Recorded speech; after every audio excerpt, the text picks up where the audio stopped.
Hey everybody, this is Grace. In this video I'm going to talk about, I took some notes that I wanted to talk about, things concerning dysfunctional families. And this one, this first one, if I get more than one in, I wrote some notes about when it's the spouse, husband or wife, and when they're trying to get power and control over you, and they use fear and infantilization. They infantilize you, treat you like a child. Okay. Now, often when the relationship begins, the person, let's say it's the male, he does what some people call love bombing. He will treat you in the best way possible. He seems like a great person. He does everything he likes everything that you like. He tells you how wonderful you are, how smart, how great, how good looking, whatever it is, he's going to, and shows you a lot of love and care and everything that you yourself would want in a person. And he will find out what it is and use that. And that's the way he reels you in to the relationship. But it doesn't last very long. Okay, in a way it's put off a bit like it's a coincidence. Oh wow, we both love the same thing. We both enjoy the same movies or books or whatever it is that you enjoy. So does he. And after a while, you might think of it as coincidence because it's everything. And there's nothing that he's going to disagree with you on. He's going to like that. Or about you, like I said, your appearance and everything else. Just he really loves a woman who does this or that. So, now if you've had some experience with this, you might start to notice this pattern, and that's a good red flag. It says, no, this is not the right person, especially if they never disagree with you and on anything, or you've never seen them, and you never get in an argument with them. I think that one of the best predictors also of a relationship that might be bad is to see them angry at something. And how do they respond to it? Whether it's you, or say it's not even you, it's somebody else has upset them. And see how do they respond? What do they say? And really watch out for it. Does their whole body seem like their whole body is angry? And they have a tough time getting over it. It's always the other person's fault along this line. But some people, you might not know this, or you might not see any red flags because they're not going to allow it to happen. Okay, they might even know this, and about the arguments and the anger, so they don't show it to you. Okay, and they also might do things like text you a lot, or call you a lot, email you a lot, and this is one of them. I think is one of the beginning ones that you can start to notice another pattern, and that is they get upset. After the kind of love bombing has worn off a little bit and they have reeled you in and they feel more secure that you're reeled in, they might then, like when they keep doing what at first flattered you, now is annoying to you, because they start adding in, if you don't answer them right away, even if you're at work, okay, and you can't get phone calls or whatever, texts and everything, they get upset. Say, well, you should have taken a break and responded to me, called me or something. And they might say it in a nice way at the beginning, but as they want to have more and more control over you, more power over you, they get more and more angry, because they expect you to be there when they need you, there and then. They want to have a response from you right then and there. So, and they expect it. Okay. Now, basically, you're at their beck and call, but it's not the same way in reverse. You need them for something. Are they there for you? And like I said, this is once they've reeled you in, more and more you might see it. They're not there. That rule doesn't apply to them. And you can bring it up, and they're still going. That might lead to more, but them being abusive, because these rules are made for you and you only. Okay, and this is part of this infantilization too. They have the power. They are the parental unit, and you must mind them. Okay, that doesn't work in reverse, and vice versa. No, to them, you are more childlike. You're the one who needs guidance from them. Okay, and not being there for you when you call. It's basically they're teaching you a lesson, and that's pretty common in my experience. All this is my experience. I'm not doing any kind of counseling or advice or anything along that line. Read the disclaimer below this video on YouTube. It's just my opinions on some of the things I've seen that this kind of person does. Like I said, to get back to it, they're teaching you a lesson, and that lesson is they are the boss and you are their staff. Along this line, they are the parental unit, you are the child. So they have to make sure that structure, that is known. This is how it is. And otherwise, in their minds, they may be thinking that that basically you're getting the upper hand if they have to treat you as an equal. Now, many years ago, I remember so much was about equality in marriages. I don't hear that discussed so much these days. And I don't know, it was like so many people had problems with it when I was younger. Equal? What does that mean? And it was basically that the man was the leader of the home, the leader of everything in the relationship. Well, I think a lot of people fought over it, but I think eventually it did change. But if you're in one of these dysfunctional marriages, dysfunctional relationships, no, they still hold true to that, and they'll pull out anything to say that they are if it's a male, to say they're leader, but it also can be a female who's, they are the responsible one. Whatever it is, they might even make it difficult for you to work. So then they have control. They want to take care of the bills. Whatever it is, they want to have control over it. And they'll give you whatever. And that kind of attitude that they just give you whatever else to do. And you might wind up realizing you do almost everything. Okay. And I also wrote down that I think many people have heard this over many years. You have to jump when they say jump, and how high. And because they set it up this way, they put out these really harsh consequences. Sometimes it can be physical, and abuse is not just physical.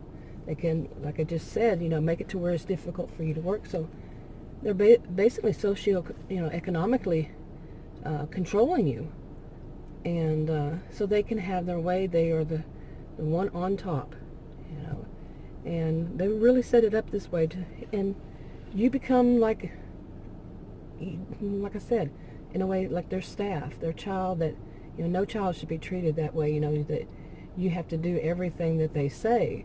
A parent says that a child has a mind and can, at some point, say a teenager, that they can say, I don't wish to do that. Now, I don't like doing that. It's if it's something really to them seems like lacking morals, ethics, something that they just don't believe in doing. So like a teenager's parent says, well, you need to pass this test, and if you can't cheat, and the child says, I'm not going to cheat. The teenager, that's something that goes against the way they are. But this type, when they're in a marriage, not teenager, but marriage, they'll push that too, because they believe whatever they tell you to do, you must do, because they're infantilizing you, treating you like a child, the way they see a child should be treated, which is wrong anyway. And they should not be treating an adult as a child at all too. So, but this is how they do it. They treat you that way, and you might even start to feel and be very dependent on them. They might start isolating you, so you don't have anybody else in your family, your friends, or just somebody new, so they can keep controlling you, and they have all that power over you, because nobody else is there to interfere and say, this is bad, this is wrong. They'll come up with something about your family, how bad they treat you wrong, they're not good for you, or they just isolate and move you away from them, complain if you're on the phone when they're around, or you shouldn't be contacting them because they're this real bad, and They try to start trouble for you, and on and on. Friends and family. And so they've isolated you. And that's another way that they control you. There are many ways they control you. Try to get power and control over you. And I think it's very difficult to get out of that all around. Okay. And you might also notice that they begin to see it as though they own you. You're their property. And there's so many different ways you can see that. Like they come and say the way you dress is wrong, or wrong for something. And what it is, when you really see it and you really think about it, it's because they feel that they own you, and you're supposed to represent what they want you to represent. So they own everything about you, about how you dress, how you look, all around your makeup, whatever style you wear. Your hair has to be done this certain way for them. It all must be to represent them the way they want to be represented. And you are part of their property, like the house, the car, that even the kids have to be a certain way.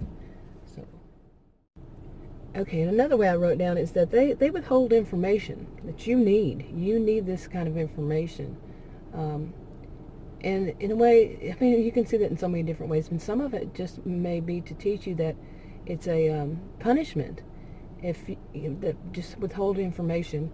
Think of back in the day. I don't know if people still do this. Like they invite their spouse. They invite their bosses over, and the last minute, and the spouse is expected to have cooked a meal, but they didn't know that information. And that, in a way, that's showing that they embarrass you. But in that it might be more of a friend or one of their family members, and they're trying to, not so much the boss. I don't think, it just depends on who the boss is, a friend of theirs or whatever. But they're trying to show, that they expect you to do whatever they want you to do right then and there. Drop everything. It doesn't matter. Your time doesn't matter, and it's your duty.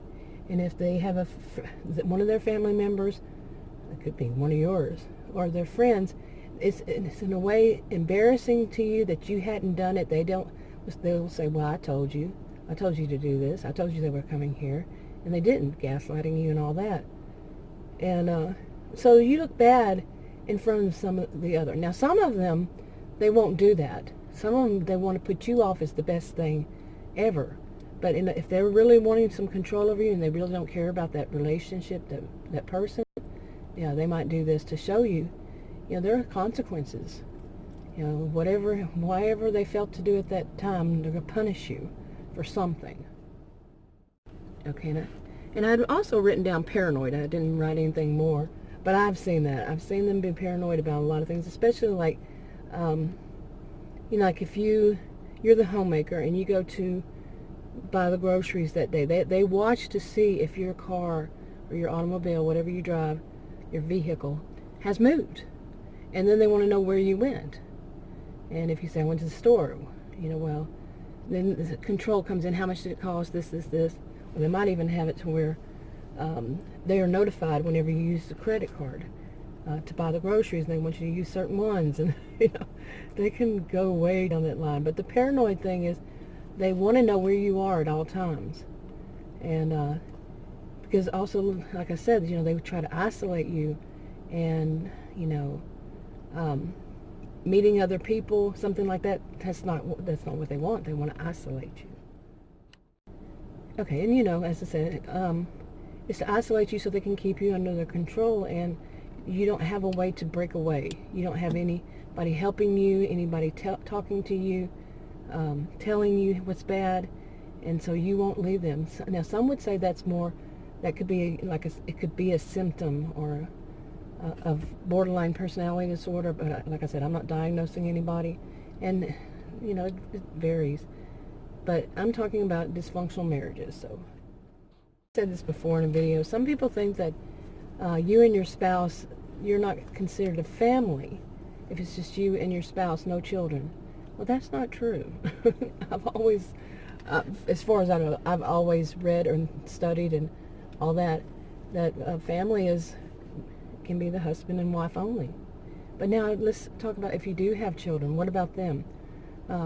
What I've seen in my life, not personally, but is that they see the children as property too, and they have to look the part, be the part that the dysfunctional one wants, the abusive one. They have to be perfect in every way, according to what they feel as perfection. And again, they use the same kind of things with the children, the intimidation, withholding information, so they can punish them in whatever way they feel like it's supposed to be punishment, and take away things from them, especially around a time like Christmas or something. Before that, they'll do that whether you're naughty or nice kind of thing, and they'll always find reason to say that the child hadn't been good enough to have whatever the main thing they wanted. They'll say the child did something wrong, and so they don't get that. And often these are people who are really cheap too. Okay, with the children and with you, they will quite often find fault in whatever you do or you don't do. You didn't do it right, and again, they're acting as though they're a parent to even you. That a harsh parent. Not all parents are like this, but a harsh parent. You didn't do anything right. You didn't cook the meal right. It will never taste right. You may have cooked it and they eat it, but they grumble and say you just didn't know what you were doing.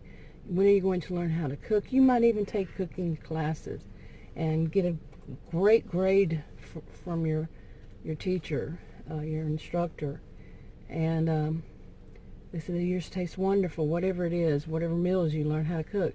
But they're going to disagree. They're going to say that the teacher doesn't know what they were talking about, because you're never, ever, to them, going to be right. They might every once in a while, because it's that, what is it called? It's kind of an intermittent reinforcement. Yeah, something along that line. I can't remember. I did a video on it.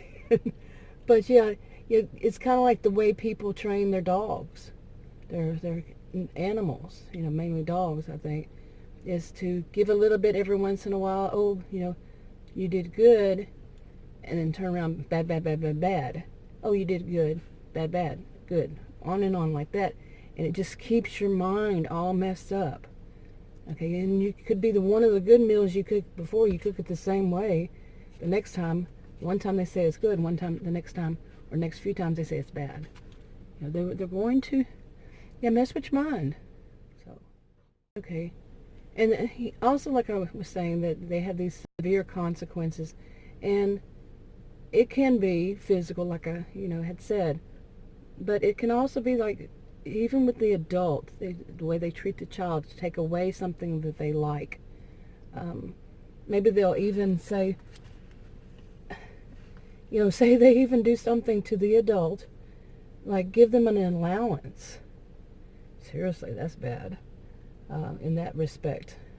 And they'll take away from it. If you don't behave the way they think that you should, they'll take away from your allowance. And that could even be to buy groceries, and then they'll complain that they don't have the good food. They're going to control it, and it's not going to always make any sense. I mean, quite often it doesn't make any sense. Sometimes, but most often not. And again, like I said, they're controlling you. They have this power of you. And a lot of gaslighting goes on with it too.